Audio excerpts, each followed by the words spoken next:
Morning, ma'am and sir.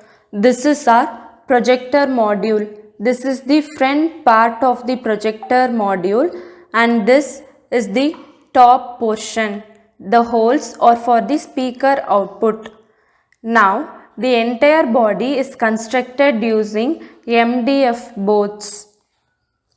Starting from the source side, this is the heat sink module which is attached to the 50 watts LED in order to transfer out the heat produced by LED.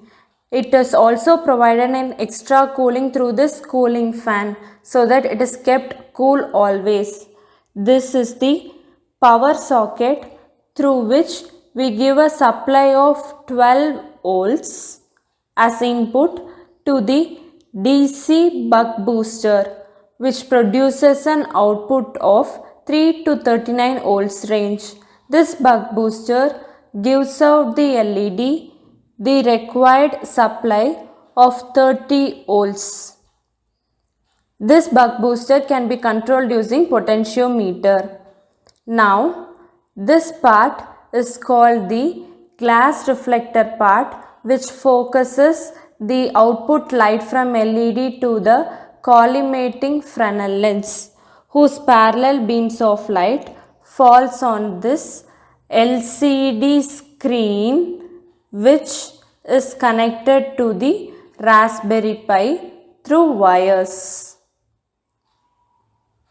The output from this LCD falls on the Fresnel lens, which converges the light and makes them fall on a mirror mounted, which produces an 90-degree reflection of the output to pass through the focusing lens, which then finally falls on the screen or wall. This is the main principle of working. Now, this LCD is connected to the Raspberry Pi through wires, and this is the speaker module which is connected through PAM 8403 sound amplifier to an aux cable.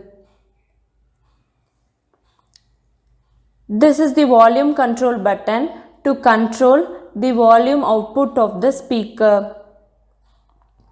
These are the switches helps in control. This is the switch to control on and off of the LED. This switch is controlled for the on and off of the coolant fan mounted here. Now, this is the ports of the Raspberry Pi and Bluetooth dongle in order to connect with Bluetooth mouse and keyboard at the sides. Now at the front, this is the power socket, 2 micro HDMI ports and a 3.5 mm audio jack for connection to Raspberry Pi.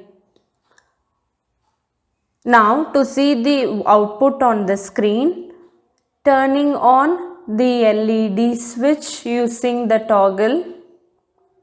Now the light from the glass reflector is collimated and then pass through LCD and then finally converge, and the output is made to fall on the screen. Now taking a look at the output screen, this is the main screen of the Raspberry Pi. We are opening a notepad, so the contents within the notepad are visible clearly.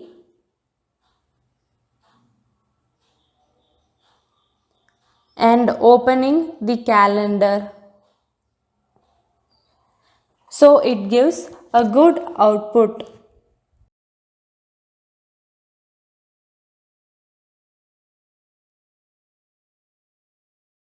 This is the voice recognition module. Flora. So saying Flora activates the voice recognition module. It is a wake up. Myself, Bumblebee. What can I do for you? Browser. Saying the term browser helps in opening browser. Type this Google. So when Google is said, it recognizes and it's being typed. Press button enter. Now it is selected and goes into Google.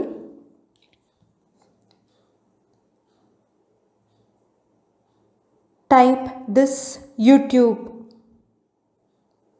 So typing YouTube. Press button enter. Going into YouTube.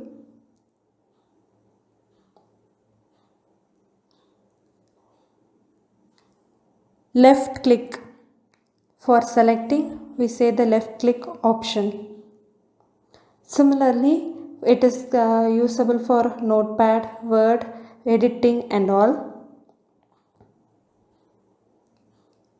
Even to get status. Close browser. So it has closed the browser module. Finally, closing the program. Close program. You said close program. Now quitting. Please save Laura to activate your assistant. This is the hand gesture module with ESP32 OLEDs and 2 switches. First we are recording our masters. Recording master 0, which is the master, to move to the previous slide. Now we are recording the master 1, which is the second master, which enables us in moving to the next slide. Finally, recording the master 2, which is a master, to start up a slideshow. Now we are testing the masters for correctness. Now recording the gesture and detects the master 1 correctly. Now doing a gesture for master 0 and it has detected properly. Finally, we are testing the third master, which is master 2.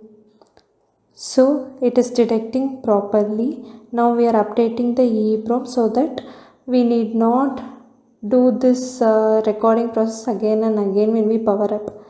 And once powered up later, just we retrieve the master as shown.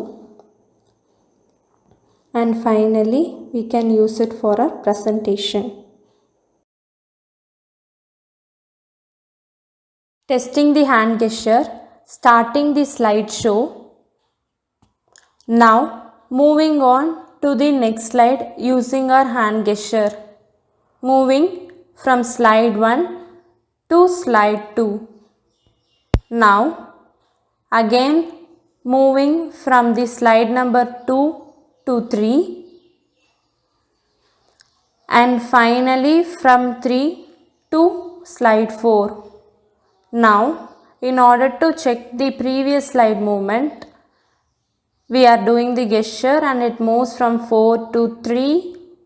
Now from 3 to 2 and finally from 2 to 1. Thank you.